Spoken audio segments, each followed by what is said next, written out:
Welcome to our channel. Today we how to verify OpenAI API key usage with project level controls, quick tutorial step by step clearly. To verify OpenAI API key usage with project level controls, begin by logging into your OpenAI account. Navigate to the API dashboard where your keys are located. Identify the API key you want to examine. Click on the key to open its settings. Look for the usage statistics panel, which displays the number of requests made with this key. You can filter this data by date to observe usage over a specific period. Check the project level controls section to manage how this key is deployed. Ensure your project is correctly linked to the API key you're inspecting.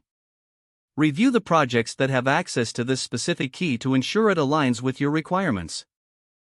If you notice unusual activity, consider rotating your API key for security purposes. Document your findings for future reference. Adjust settings based on your analysis to optimize usage and control costs.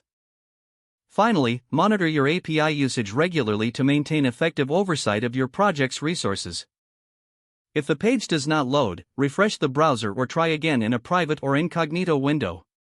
Make sure you are using the correct email address, then retype it carefully to avoid small typos.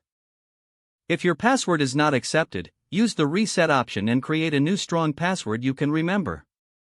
Check your spam folder for verification or security emails, then complete any requested confirmation steps.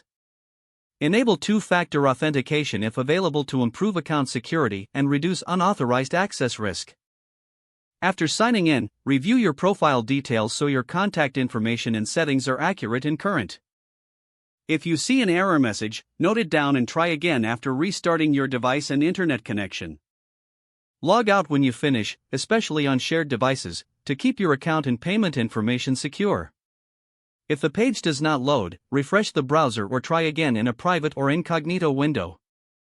Make sure you are using the correct email address, then retype it carefully to avoid small typos.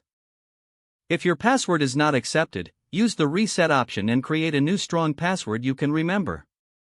Check your spam folder for verification or security emails, then complete any requested confirmation steps.